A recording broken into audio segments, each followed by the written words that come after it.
Okay, I think we should just get started. So, hi, welcome everyone to the webinar on SEO test ideas for retail sites. So I am Craig Bradford, I'm COO at Search Pilot, and I'm going to be running through these ideas today. So before we get started, a couple of pieces of housekeeping. Just to let you know, I am recording this, and so I will send the slides afterwards, and I'll also send over the video, so you don't have to take any notes. And if you're not already on our email list, I recommend you sign up. We send a new case study every 2 weeks. And yeah, we've had a lot of great feedback saying that people get a ton of value from it. So yeah, sign up to that. Also, our CEO, Will Critchlow, is going to be speaking at Search Love London on the 17th and 18th of October. So if you're interested in this kind of thing, Will's going to be talking a lot more about it at Search Love, and you can see him speak there. So let's get into it. So just a quick overview of what we're actually going to cover today. We're going to go through a few different sections. Firstly, just what is SEO testing and explaining how we set up experiments. After that, I'll go into how we actually come up with test ideas. We'll move on to a framework for then prioritizing those ideas, how you know which ones to do first. And then we're going to run through the first batch of ideas. We'll have a little pause in the middle just to let people ask any questions. And we'll also do a kind of mini quiz at the same time when we'll go over some case studies. We'll then finish with the remaining ideas, and then we'll finish with any questions if we have time. So feel free to ask questions as we go along. I'll keep checking the Q&A, and I'll try and answer as many as I can. So to begin with, what even is SEO testing? Because one of the questions we get a lot is, can we not just look at Google Analytics data, right? Why can't you just look at your GA data, make a change, and then look at the traffic afterwards? And there's a bunch of reasons for it. But imagine you make a change and your traffic then falls below your traffic level before that point. Well, it'd be really hard to know whether or not that's because of the change that you made or whether it's because of something else, especially when then you consider that, what if I told you that there was a Google update during this period? And then what if it was also Thanksgiving, right? So there's seasonality involved in that as well. Was it a good idea or was it not? It's very, very hard to know. And so that's why we need some way to control for external factors. And that's where SEO testing comes into play. Another question I get is, well, what about rank tracking tools or Google Search Console data? Can we not just use that instead? And while those tools all have their uses, if we start off with rank tracking, it's just not possible to track every single keyword that you might rank for. If we use Home Depot as an example, in Ahrefs, it says they rank for 9.5 million keywords. Now, even if you were to track all of those keywords, chances are if you run a test, there's going to be rank tracking changes for a bunch of keywords that you're not tracking. And so that's not going to be sensitive enough to be able to detect the changes that we're looking for. And so you can track as many keywords as you like, but it's never going to be good enough to get this kind of sensitivity that we need. On the Search Console side of things, there's just not enough accurate data. We know that this data is sampled, and a recent report by Ahrefs showed that almost half of Google Search Console clicks go to hidden terms. And so again, it's not that these tools don't have a place, it's just that the data isn't accurate enough to be able to run experiments. So how do you do it? There's a link in the slides to a longer version of this, which you can check out. I have a whole blog post on how you do SEO testing. We don't have time to go through that today, but I will give you just a short version, which is Search Pilot would essentially make 2 buckets of pages. So imagine you have, let's say, 1,000 product pages, and we want to run a test on those pages.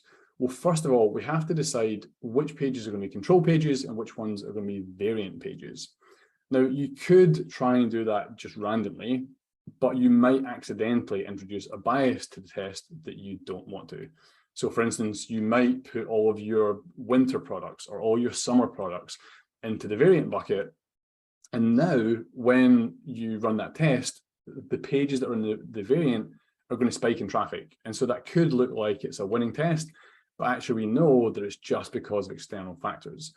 So instead of doing that, SearchPilot can look at a bunch of historical properties of all of those pages and try to make two buckets that are statistically similar to each other and that have a similar level of traffic to each other. And what that means is they tend to go up at the same time and down at the same time.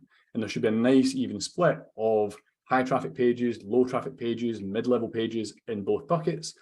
And to use the seasonality example again, half of the winter products would be in the control and half of the winter products would be in the variant. And so now when you run that same test and you see that spike in traffic to winter products, both the control bucket and the variant bucket are going to increase in traffic. And so the platform would just say, well, we know that's nothing to do with the change that we've made. This is an external factor because the control pages have also increased in traffic and we didn't change those. So that's how we run tests. Another question related to this as well, is this not just the same as something like optimise? And the short answer is no. These tools like optimise or any other user testing tool are designed to measure the impact on users. They're not designed to measure the impact on search engines. And so if you look at the bucketing methodology that these types of platforms use, it's this user testing model on the left-hand side. So you can see that for every page, there's essentially two different versions. There's an A and a B of every page. And so if 1,000 users were to come and visit this page, 500 would see the control, 500 would see the variant. And that works perfectly for users because we can do that. But unfortunately, we can't send 500 Googlebots to an A and 500 Googlebots to a B. That's just not possible. And if you did try to do anything like that, you could accidentally give yourself problems with duplicate content or cloaking or any of those types of things. So instead, the way that SEO testing works is the bucketing is based on pages, not people. And so we would take 1,000 pages rather than 1,000 people, and we would make 500 of those pages remain control pages. So those wouldn't get changed. Those would be the A's. And then the other 500 would be the B's, and we would make some kind of treatment to those pages, and then we would measure the traffic to the two groups. And when you compare these two side by side, you can see here that all of the user testing tools, because they're client side, you can't really rely on those to show the changes to Google. And so if you did try to make changes using something like Optimise, ignoring all the measurement side and even the bucketing, another problem that you'd run into, another problem that you'd run into would be that Google may not even see the changes that you're making. And so, yeah, hopefully this kind of shows a nice, clear breakdown of what the differences are. The final thing that you can do with a tool like SearchPilot is full funnel testing, which is where you can test impact on users and search engines at the same time. And that's really important because as Google and other search engines are becoming more and more advanced, the difference between what impacts users and what impacts search engines, there's a lot of overlap there. And so sometimes you'll make a change, something will increase organic traffic, but maybe it decreases conversion rate, or it could be the other way around as well. And so by measuring both things at the same time, you can see the full funnel and you can decide, well, is this still worth doing, even if there's a negative impact on one of those metrics? So hopefully that is a very quick overview into what is SEO testing. There's a couple of questions coming in and I will answer them as we go. If you do have any questions on that area in particular, feel free to drop them in and I'll answer them all at the one time. Okay, so let's get started with the sites. So as you might have guessed by the title of this webinar, the two sites that we're going to be using as inspiration are Lowe's and Home Depot.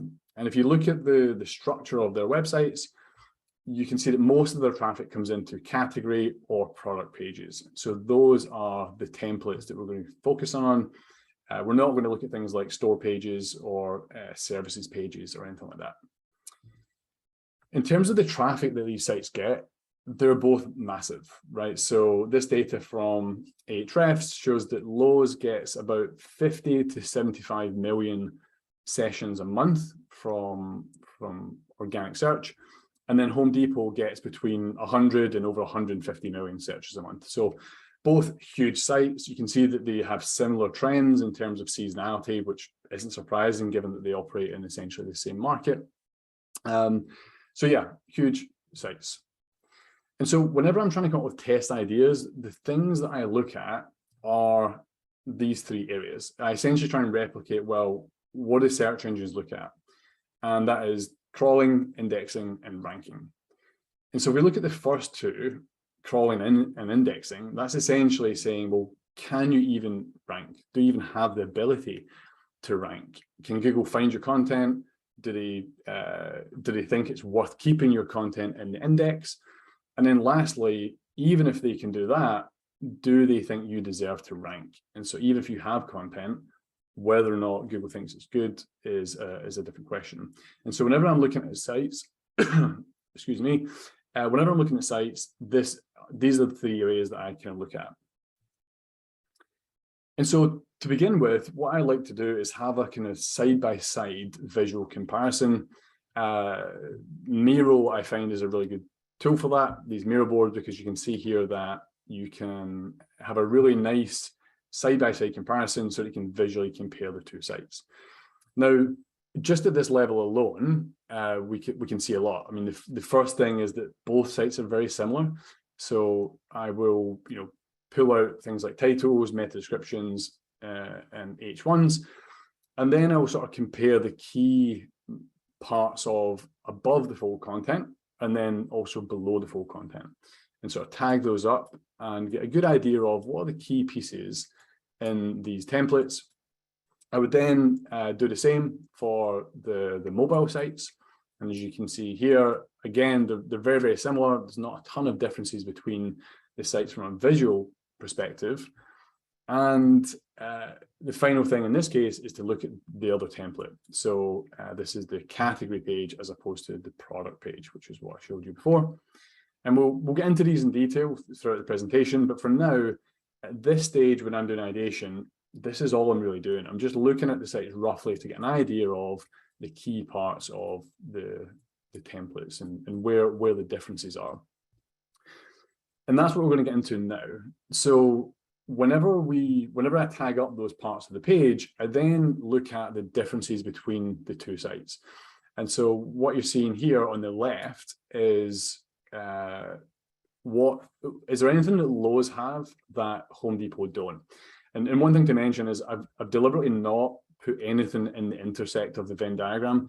It's not particularly interesting to know that they both have a product name, a product price, images, that kind of thing. When I'm doing ideation, I'm interested in what one has that the other doesn't have, given that the whole point in this is to try and use similar sites for inspiration. And so in this instance, above the fold, the only thing I would say here that is worth looking at is maybe these jump links to things like the Q&A section and to the description. Below the fold, I would say the most interesting thing here is that Lowe's highlight the returns policy, Home Depot don't, and then Home Depot has this explore more links section, which we'll talk about throughout this webinar. So that's the kind of difference between the two sites. I also like to look at a visual representation of the key modules, because this alone shows you what order do the two sites have these modules in, and can give you a bunch of ideas just by reordering this. So for instance, you might see that Lowe's have the reviews content higher up the page than Home Depot. Maybe Home Depot should try testing that and swapping it around. And so just by looking at this alone, you can actually get a bunch of different ideas. Once I've looked at the site through the lens of a user, I then start to look at the sites through the lens of a search engine. And one of the first ways I would do that is by disabling JavaScript. And this is a side-by-side comparison of the two sites' product pages when you turn JavaScript off. And the first thing that I notice is the pages are very different, right? They're very different to the pages with JavaScript. And from just an initial look, there's actually not a lot of content on these pages. So this is Home Depot. You can see that visually there's actually nothing below the fold. It's just the footer. The only content that's above the fold is this little description area, which is nowhere near what they have with JavaScript. And then on the Lowe side, a similar picture. They have a bit more content here, but generally speaking, all of the other content like reviews, Q&A, and things like that are actually missing. So that's interesting on its own. And so when I'm looking at this, this is starting to give me a hint that maybe Google won't be able to understand all of this content. Maybe they're going to struggle to see this information. And this is, again, these Venn diagrams showing the differences. Now, there's a lot on this slide, but to be honest, all this is showing is that both of them have a big difference. So if you focus particularly on this bottom Venn diagram on the left and on the right, both sites have a lot of things in the JavaScript version that are not in the non-JavaScript version. And so after that, what I then look at is the cache of the site, because and in particular, the text-only cache is a representation of what Google sees, right? What has been served to Google as opposed to a visual representation. And so this is the Lowe's product page. And as you can see, there's some of the things that we saw in those images. It has the product name, breadcrumbs, some of the description, but again, not anywhere near as much of the content that we would expect. And then it gets interesting because if we compare that to Home Depot, and this is a huge image as you can see, but if I zoom in, what you'll see is that this is the page we just looked at on the left-hand side. So this area here is the Lowe's page. And as we just said, that ties up with what we saw when we disabled JavaScript. However, if you look at Home Depot, that's not what we saw when we disabled JavaScript, because if we scroll down, they appear to have pretty much all of the content that we saw when we viewed the page as a user. They've got the product info, they've got Q&A, they've got review content, they've got collections, accessories, related searches, all of that content that we thought wasn't there actually is. And so this is just, again, what we've just gone over there. And this is the difference. So this is Lowe's text-only cache versus Home Depot text-only cache. And as you can see, there's a ton that Google is able to see on the Home Depot website that they're not able to see on Lowe's. So that's really interesting.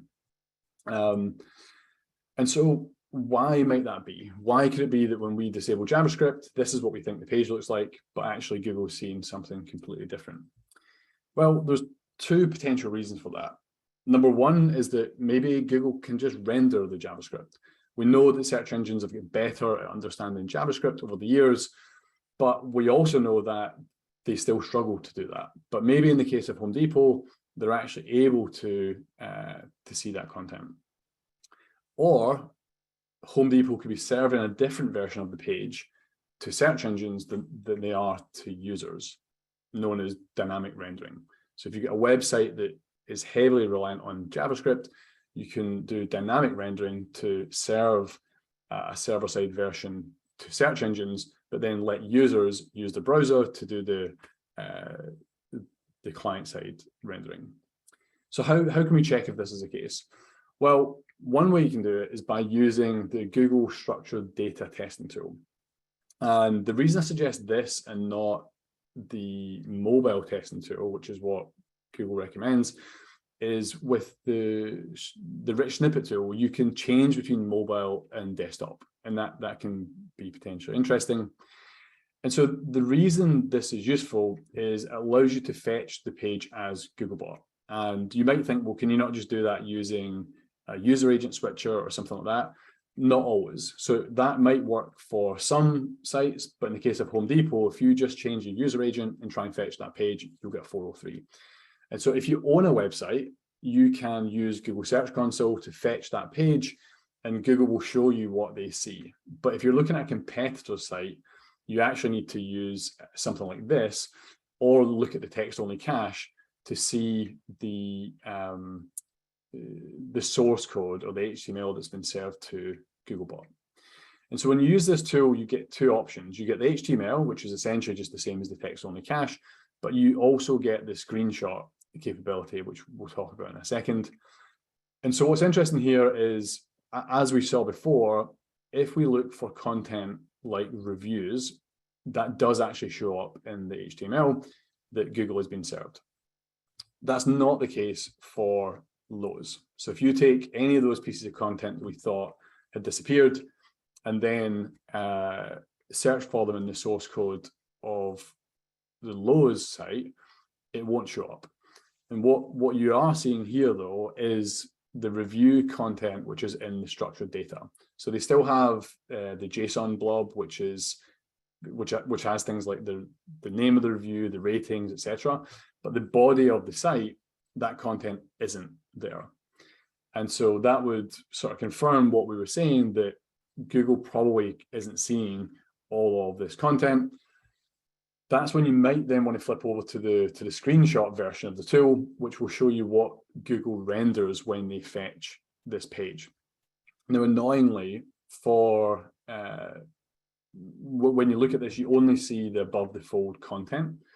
But what you can do is just take the HTML, download it, put it into a file, and then view that in your browser, and you'll see the full version of the page.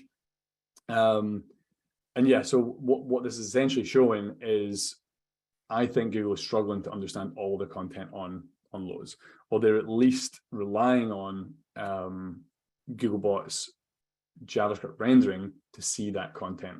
And while they might manage that with some of the content, I would never rely only on that if you have the option to move some of that content to being server-side. And so, in summary, when you're looking at a website and you're trying to compare two sites, it's really important that you're comparing apples with apples, right? There's no point looking at your user version of a site and comparing it to the Googlebot version. It's totally different. You want to compare the version that your site sends to Google with the version that your competitor site sends to Google.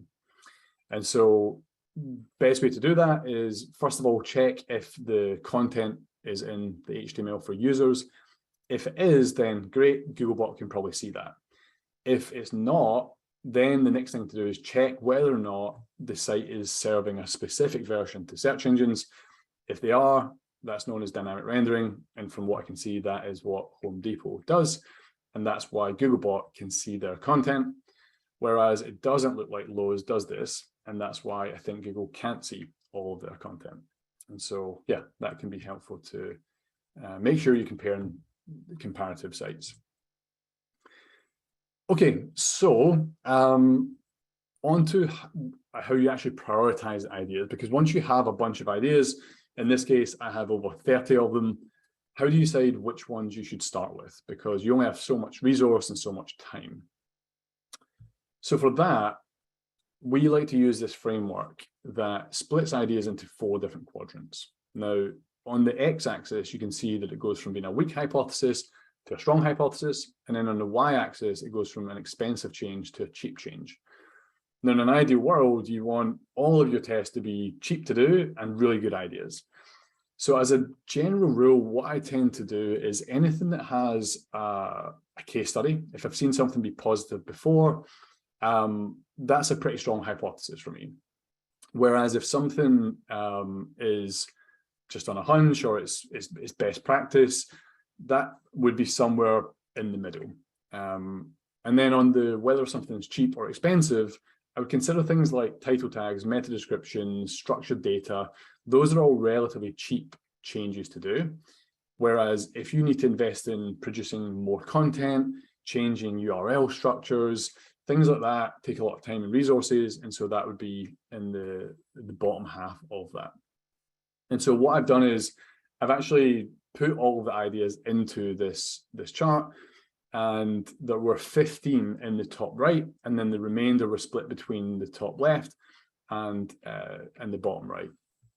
Given the amount of time that we have today, we're only going to go through the best ideas. So we're going to go through the 15, which I have labeled as being cheap to do and a strong hypothesis.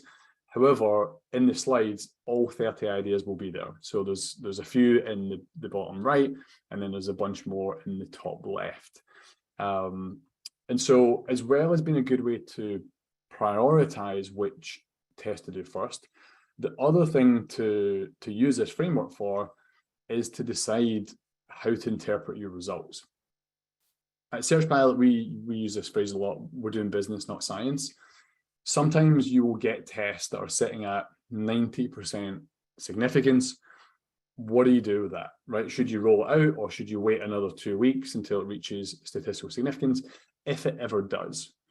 And the answer for that is it should really depend on where the test is in this quadrant. So if I have let's say a really easy idea, like a title tag change that I have previously seen be positive somewhere else, I would consider that cheap and a strong hypothesis. And so depending on your business, you might decide that for top right tests, 70% is good enough, 80% is good enough, 90% is good enough, whatever you think is your sort of threshold that you might want to use as sometimes we will mention a default to deploy. Whereas if the idea was something like, we want to introduce a different navigation, or we want to change how the URL structure of our site, I would want to see that is 95% significance, because to actually implement it is going to be expensive. So that's other reason it's important to, ahead of time, decide where the test ideas sit within this quadrant, because it can also influence how you interpret the results as well. Okay, so we actually finally get onto the ideas now. So these are the ones I've labeled a strong hypothesis, and they are cheap to do as well. Okay, so to start with, and one thing I should mention, by the way, is at the bottom of all of the slides, there's a bit of a key. So you can see that at the bottom right, I've categorized all these tests into the type of test it is. So this one's a structured data test. On the bottom left, I show which site this is referring to. So some tests are just for Lowe's, some are for just Home Depot, and other ones could be applied to both websites. And then finally, in the middle, I show which category, which template this applies to, whether it's category pages or product pages. Okay, so FAQ markup. When we started SearchPilot, I have to be honest, I thought that within a year or so, we would have a bunch of tests I knew just worked every single time. And so I would just give this to my clients, my customers, and they would have winners straight away. Fast forward a number of years, that has not turned out to be true. What we've found is that it really depends on the website. Something that is positive for one site might not be positive for another one. However, whenever people ask me, is there any tests which are consistently positive? I say what I just said now, but I would say that FAQ markup is as close to that as we have. I would say more often than not, FAQ markup is a positive change. And when I looked at the category pages of Lowe's and Home Depot uses FAQ. Lowe's does not. Now, almost 50% of the traffic to the Lowe's website comes into category or subcategory pages, and they're not using FAQ markup. So this single idea could literally be worth millions to a company like Lowe's, because even something as small as 5% would literally be millions of dollars to someone like Lowe's. And this brings me on to another thing, which is why testing is so important. Often we will see impacts which are less than 5%. And to detect that is really hard. You need a good model, you need good math, you need a good analysis engine, you need a good bucketing engine. And so that's really where SearchPilot kind of comes into its own, is we can detect very, very small changes in traffic. And so if I was Lowe's, this is the first test that I would be running, because I think it's got a very good chance of being positive. And if it is, it's impacting the biggest section of their site as well. Next up is another one for Lowe's, and it's also structured data, but this time it's on the product pages. So both sites have product schema, However, you can see there's a big difference when you compare side by side between the amount of things that Home Depot is marking up versus the amount of things that Lowe's is marking up. Lowe's have all of the basic things, name, description, etc. Although one thing I'd point out is they actually don't have price, which is interesting. But when you look at Home Depot, they have a whole bunch more. They've got the weight, the depth, the width, the color, the condition, lots and lots of different criteria. So straight away, this is an easy one to do because Lowe's have this information on the page. It's already there. They just have to mark it up. And I reckon this could potentially increase click-through rates and increase organic traffic as a result. Another one, again, for Lowe's and for structured data on product page templates. Really easy to do. At the moment, while they both have videos, I only see Home Depot marking up the videos with structured data. Now, the thing with video content is it's really expensive to do, right? It's a lot more expensive than images. And so if you are going to invest in videos for your product pages, you might as well get the most value you can out of them. And one of the ways that you can do that is by marking up the videos with structured data. And if you do that, you can see the type of result that you might get. This is for a Google Nest doorbell, and you can see that Home Depot is getting that rich snippet for the video. So again, really quick to do. Structured data ones are very easy to implement as well. Next up is a title tag test, and this is actually for both sites. So one thing that is consistent between both of the companies is that their category title tags are very basic. In the case of Lowe's, it is just the category, which is reciprocating saws, and then the brand. With Home Depot, it's the subcategory followed by the category followed by the brand. Now, it might seem obvious that people would know that these websites are retail websites and that you can buy things and you can browse things and you can shop things. However, we did actually have a customer test adding intent modifiers to the front of the title. So things like shop and buy. I believe in their case, it was actually shop, and it was positive. So having shop at the front of the title actually increased the organic traffic. And that was a very surprising one to the team because, like I said, you would assume that Google knows, and certainly users know, that they're going to go to these websites to buy things, but it was actually positive. So the point here is to test the intent modifiers, but in general, I think there's a bunch that they could be testing on category pages. They could be adding the count of the products. They could be adding the number of reviews. There's lots of things you can do with title tags. Both of them at the moment are very simple. And now, of course, it could be that they have tested this already. I have no idea. But I think there's a ton of opportunity there to test lots of things. Okay, so before we go on to internal linking, I'm going to just quickly check questions. So I have one question, which is, let me just see, shouldn't a random sample of pages avoid potential biases, given that it's statistically random? Yes, absolutely. You can do this randomly, but, well, you can do it randomly, but random by its nature could introduce a bias. We have tested both. We've done it randomly, and then we've done it using our methodology, which we've perfected over a number of years, and we've managed to increase the sensitivity of that dramatically.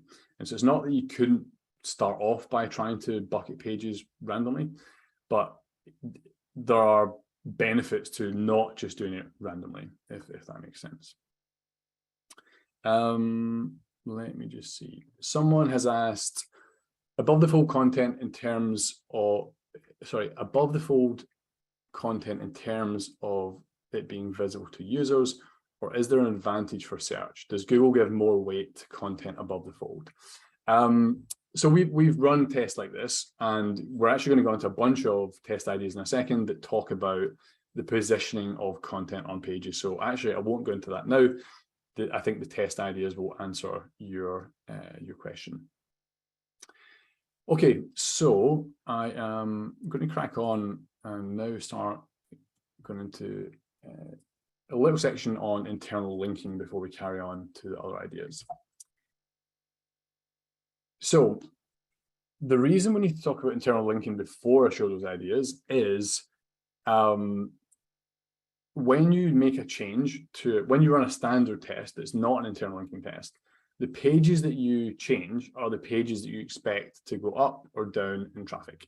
And so in this instance, in this website, if we change the category pages, it's the category pages that we expect to increase or decrease in traffic. That's not the case with internal linking. There's more pages that could be impacted by that.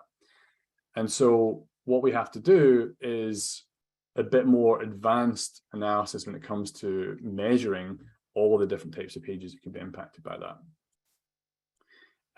So if we look at the same site, imagine that we were to do a test to add links from the category page to the subcategory or to product pages or something like that.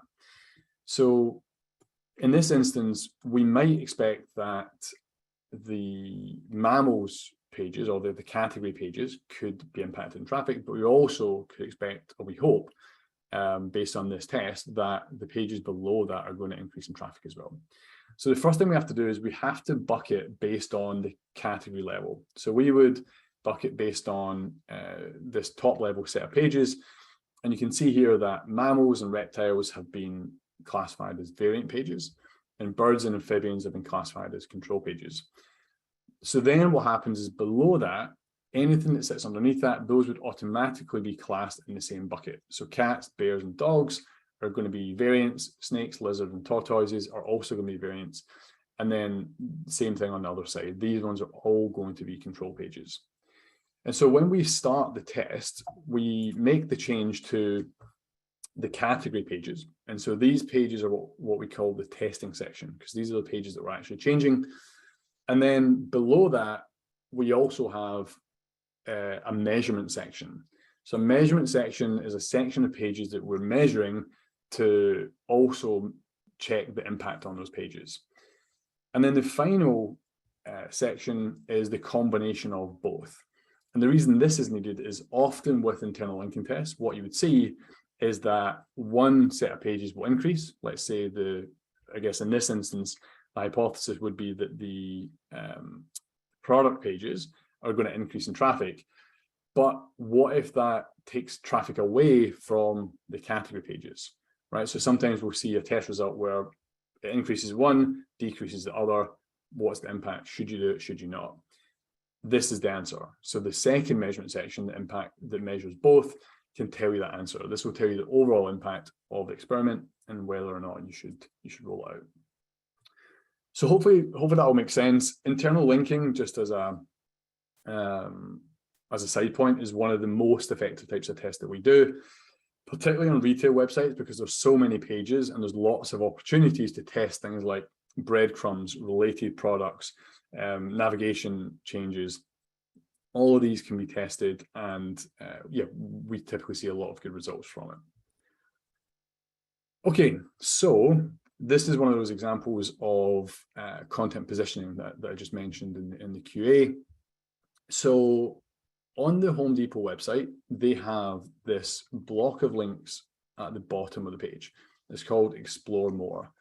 Now, they're hidden by default. So, or not entirely hidden, they are in a View More drop-down that you can see here. So this sort of faded effect that you can see the top few links, but you can't see the rest of them. Now, whether or not something is visible on the page by default is something that we've tested, and it's something that we've seen. In some cases, Google will give different levels of importance to content that can be seen without the user having to take any action. And so the test here would be if these links are viable, and I would imagine they would be, but I'll come back to that later on, then I would also test exposing these by default rather than them being hidden and the user having to click to see them. And so this is actually a case study of a retail website, a supermarket in the UK, where they tested bringing some of the content out of these tabs by default. And so information like the ingredients, the product information was all in these sort of accordion areas, and they tested bringing that content out onto the page by default, and actually saw an increase of 12% in organic traffic. So, and this is just one example. I've seen this on a lot of different sites, and so I would look at I guess the message here is, if you have content that you think is useful to users that is not shown by default, there's a bunch of tests you should do around that to check whether or not it would benefit you to bring that out as standard. Okay, so at this point, I am going to pause to do a quick couple of case study quizzes. It's also another chance for you to submit any questions that you have, and I'll try and answer a couple right after these quizzes. So I'm just going to come out of this for a second, and hopefully we can use this this built-in quiz for Zoom. Okay, so how it's going to work is I'm going to go through a case study. I'm then going to put a poll up on the screen, and it would be really nice if you could all vote on whether you think the result was positive, negative, or inconclusive. So this is the first one, and it's a localization test. So the context here is this is a client in the UK. They're a retailer, but they also have a website in the US. Now there's a bunch of localization differences, things like we call pants trousers, we call plaid tartan, trainers sneakers, that kind of thing. And we tested changing the language in the US to see whether or not it was positive or negative. So cast your votes, please, and I will reveal it in 5 seconds. Okay. This one is a bit of a landslide, I have to say. Okay, so I'm going to shut the poll now. And the result was a 24% increase in organic traffic. And I have to say, I think everyone on this call must be reading all of our case studies, because 100% of people voted for positive. So well done, everyone that voted. Next up is prices and titles, right? So this is something that we see a lot. It's something that actually I would have thought is good, right? So I would think that adding prices to titles from, if you look at PPC numbers, things that are different in titles can often help you stand out. And so, yeah, this one was a retail site. They changed the standard title, which didn't include the price, and then they added that in dynamically. Let me put up the poll for the next one. What do you think the result of this one was? Cast your votes. Okay, so it's a bit mixed this time. We have a change. There's a bit of a split. Some people think no impact, some people negative. Okay, a couple more seconds to vote. All right, I'm going to end the poll. The result of this one, negative, 15% just by adding in prices to titles, which this is one, by the way, that I mean, with all of these case studies, please don't let the takeaway be never put prices in titles. If you are, this is probably heavily skewed by whether or not they're the cheapest in the market, right? So if you compete on price, this is probably a good thing. But in this case, for this particular customer, big impact, minus 15% in organic traffic. So yeah, definitely worth testing. Okay, next is featured snippets. So this one was a travel client. Let me just pull up the poll. This was a travel client in the car rental space. And so what they did was they already had some content on the site already, but they wanted to try and improve it. So they added in more details around things like phone numbers, specific areas, rental companies. And the idea was they wanted to target featured snippets to see whether or not they could get any benefit. What do you think the impact was? Positive, negative, inconclusive? Couple more seconds. Okay. The result, positive, 25% increase. In this instance, as I said, this was a site that already had the content, so they were trying to improve it. And anytime, and we see a lot of content on category pages, subcategory pages, I always recommend that customers test whether or not that is viable at all. Test removing content before you go and invest a bunch more time and money. But if you have proven it to be positive, then why not try and improve it even more again? So the results this time were, most people thought it was positive, 70% people. So well done. I think that's the last one. So I'll just have a quick look at the questions again and see whether or not there's any that I can quickly answer.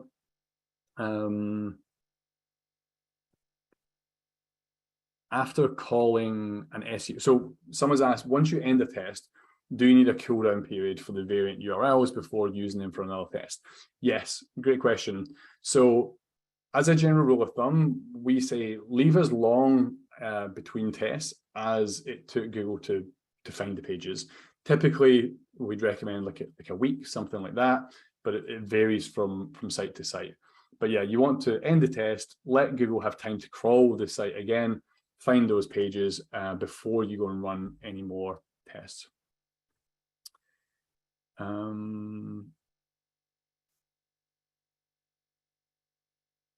Let's see. Someone's got a question around internal linking. So do you know if there's a difference in results if links are hidden and shown on desktop versus on mobile? Hidden links on mobile is a common UX technique. So do you know if the result are worse than on mobile? So yeah, to summarize, I think the person's saying can understand that hiding content on desktop is a bit shady, but on mobile, doesn't it make sense given that you've got less room to play with, essentially? I've seen both. So I've seen, I remember when Google came out at one point and said that essentially particularly on mobile, that wouldn't matter. We have done tests since, and it does. So I think it's case by case, and hence why we always recommend do tests as full funnel. If you have any change that is impacting both the user experience and the experience for search engines, that's a good example of why it makes sense to test it from a full funnel perspective, because there are often trade-offs. Someone said this must be different in different industries. We saw improvements in the travel space, 100%. I mean, I've seen the same test on the same company have different results in different markets. So for instance, a brand that has a UK site and a German site and a French site, the exact same hypothesis on the same template can be positive on one site and negative on the other, even though that's the same brand in the same industry with the same template. So yeah, there's lots and lots of differences between them. So I'm just going to clear up a couple of these questions that I've answered, and then I'll leave some time at the end to go through the others. Okay, so back to the tests. Okay, so we have about 10 tests to go. Next up is a meta description / titles one. So again, this is for Lowe's, and it's on category and product template pages. Pretty self-explanatory, but the Home Depot makes use of free shipping. They both have a free shipping policy. Home Depot lets people know, Lowe's doesn't. This is something that we've seen be positive, both in titles and meta descriptions. And so, yeah, definitely worth testing that. Really nice and easy one. This one's more interesting, I think, because it's a common theme of the difference between Lowe's and Home Depot templates. While both sites look very similar, so when you compare them side by side, the thing that really stands out for me is that by default, Lowe's appear to have taken a very UX approach where almost everything is hidden by default. You have to click show more to see the specifications, the reviews, the Q&A section. All of it is hidden by default. And so I can show you that here. If we just look at their site and scroll down, you can see that the specs only show a bit of a preview. If we go over to Home Depot, that's all exposed by default. If we go up here somewhere, actually no wait, sorry, they don't do this on mobile. Home Depot doesn't do this on mobile. They do it on desktop though. And so one of the tests which is in the Home Depot section is to expose these by default, because this is exactly that case study that we just went through, where on Iceland this content was hidden. They tested bringing it out, and so yeah, in both cases, I guess I would recommend that they test this. Okay. Oops. Sorry, 1 second. Something else. There we go. Next up is another internal linking test and a positioning test. So this is actually applicable to both sites, Lowe's and Home Depot. Both of them have this related searches module, and in both cases, it's right down the bottom of the page. And per the other case studies that we just shared, we have seen Google give different weight to content, whether it's more prominent on the site or less. In the case of Lowe's, I don't know why actually, but this image doesn't seem to be loading. But trust me when I say that on the Lowe's site, that couldn't be any further down. The site is right in the footer of the site, and yeah, arguably, no user is ever going to actually see that content. Same with Home Depot. Theirs isn't quite as far down, but it is very far down the page. Given that these are, I think, genuinely useful, I don't think you have to hide content like that. I think related searches are something that people might find useful. And so I would recommend testing, bringing that content further up the page and seeing whether or not it's got any impact on that, because we have seen that be positive in other cases. This one is more of a content play actually, but it's done through internal linking. So both of the sites have built out like a user guide section. They've got tons of guides on different types of saws to use, how to redecorate your home. And there's actually a couple of examples here.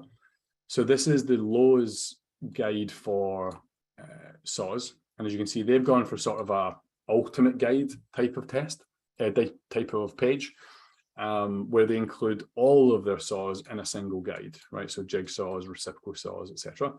Whereas Home Depot have opted for the smaller and more focused guide. So they have a specific guide on reciprocating saws.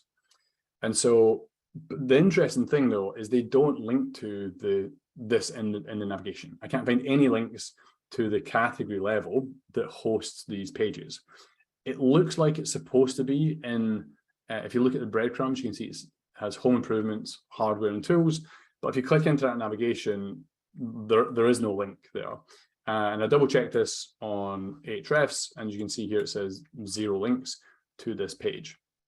So the test here is somewhat basic, but I think it could be a winner. All they should do is link to that the category level, but the hypothesis would be that the pages below that would increase in traffic due to the extra page rank that they've been served. And so that's the internal linking aspect of it. But there's also just a practical element, which is they don't link to them the other way around either. So this is the Home Depot page for the category page on reciprocating saws. The content they link to, though, is this buying guide for types of power saws, which I can understand why Lowe's would link to something like this, but Home Depot have a specific guide to reciprocating saws. Why not link to the more specific content? Lowe's have a block at the bottom of the page, but you can see here, this article section. But again, it's they're not the ones I would pick, right? They don't have the article that we were just looking at. And so again, I think there's a little bit of change they could make there to make it a bit more useful to users. Again, this is related to the related searches. So we've spoken before about how the content is, this block of links is right down the bottom of the page. But another difference between the two sites, this is specifically for Lowe's, is the positioning of them. So when you scroll down on Lowe's, you come to this horizontal scroll area here. And that means that some of those links are not on the page. That means Google's not seeing them. And they may not give as much value to those links. If you look at Home Depot, they take this sort of stacked approach where all the links are visible by default. I mean, apart from an SEO point of view, I also just think this is a better user experience. I think horizontal scroll on mobile is not particularly great. People are used to scrolling vertically, but my personal opinions of UX aside, the reason I would test this is there could be an impact on showing these links by default versus having to horizontally scroll. This is just the visual of that, which I won't go into now. Okay, this next idea technically sits in the strong hypothesis, but expensive change. But I need to show this one so that I can show the next one. And this is to use SERP buying guides as a template for your content. So if you go and search for a category, so in this case I typed in reciprocating saws, but you can test a bunch of different ones. Type in laptops, type in frying pans, type in backpacks, mattresses, whatever the query is. In all the cases I looked at, there was some buying guide markup, or there was a buying guide section in the SERP. And the thing that amazed me was the level of detail that Google goes to. They have things like speed, price, safety, features, sizes. But not only that, if you do a different search for a different industry, it'll be a completely different set of criteria. And the reason I think this is interesting is when you're giving your content writers briefs on what they should write about for your buying guides, use this. This is basically just cheating. This is clearly what Google thinks people want to see, what they want to know when they're considering buying a reciprocating saw. So if you're going to go write a user guide, why not use this as the sort of as the framework? And so the reason why I've put this in as the more expensive end is to, of course, actually produce content could potentially be expensive.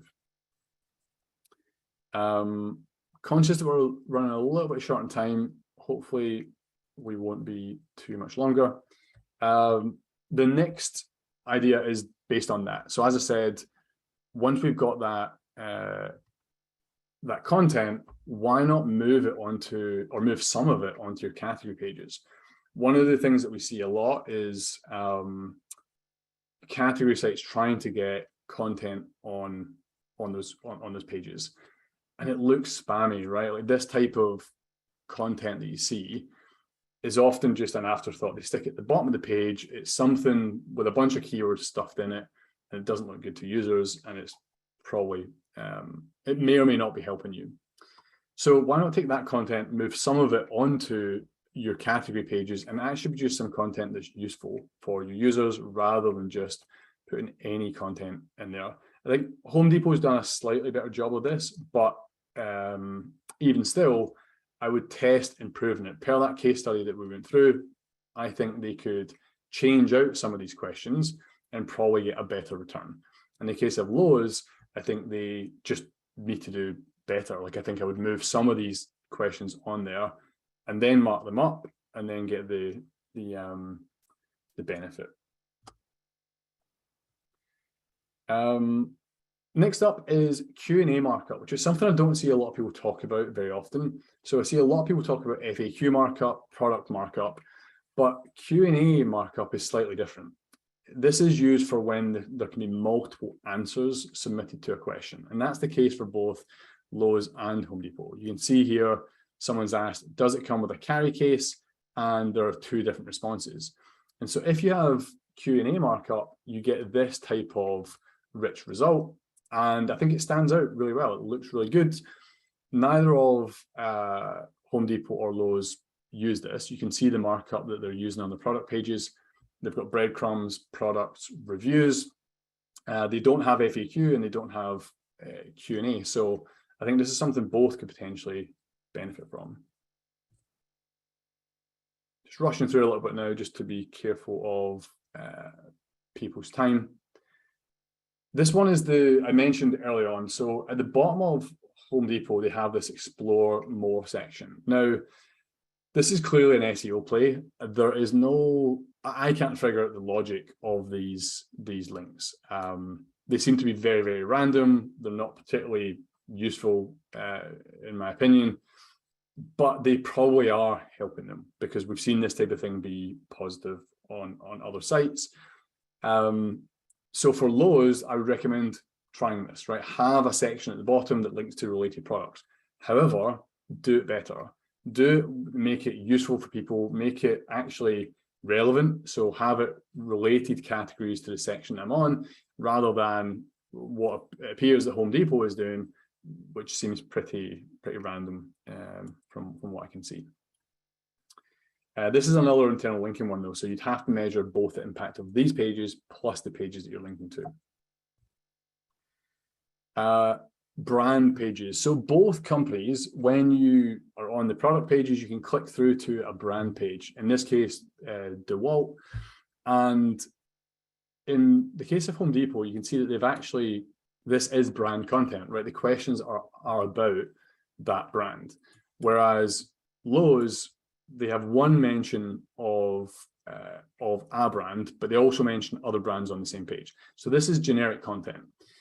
I think this type of content could be really useful for late stage buyers. So once you've decided that you need a reciprocating saw, you've maybe narrowed it down to a couple of products, the final thing I would do is check whether or not this is a good brand, right? I might Google things like, what is their returns policy? Do they fall apart after a year or two, or are they really, really robust and long lasting? And so I would invest in some specific content for brands in the way that Home Depot have done, and then even you've got an option to mark that up as well.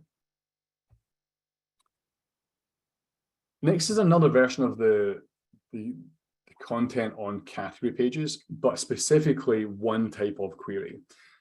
One of the things that I saw pop up a lot was queries around how much. So if I did a search for Home Depot, you can see that they have 33,000 keywords with the phrase how much in it. And then when you filter that down again to only the keywords on page on page 2, there's 5,500 keywords that Home Depot have on page 2, which are of the type how much. In the case of Lowe's, it's a little bit less, but it's still 3,500 keywords. And so this is another example of content you could put onto your category pages. Why not have a section which answers, content on how much is a reciprocating saw? They have this information, right? They could say a reciprocating saw typically costs between X and Y for a budget option and A and B for a professional grade tool. That's actually useful for people. It's more content on your pages, and it appears there's a whole bunch of keywords that you could automatically just jump up off of page 2 onto page 1. So this could be, a really good option. That is it. That is a final idea. There's a bunch more that I'm going to send over on the slides, and I will we're a little bit over on time, but I will check whether or not there's any burning questions I think are worth answering. Let me see.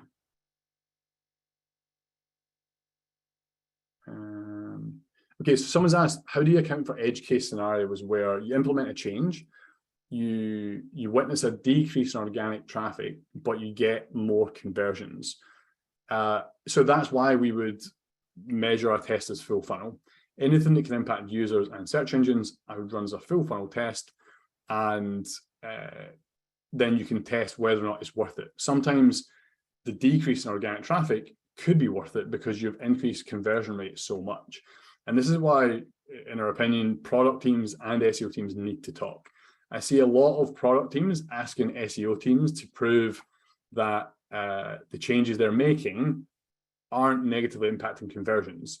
I very rarely see a product team ask, you know, before we roll out this change, we should check that it doesn't negatively impact organic traffic. So I think both teams can benefit from that. Someone asked, what was the search that populated the saw buying guide? It was just reciprocating saw.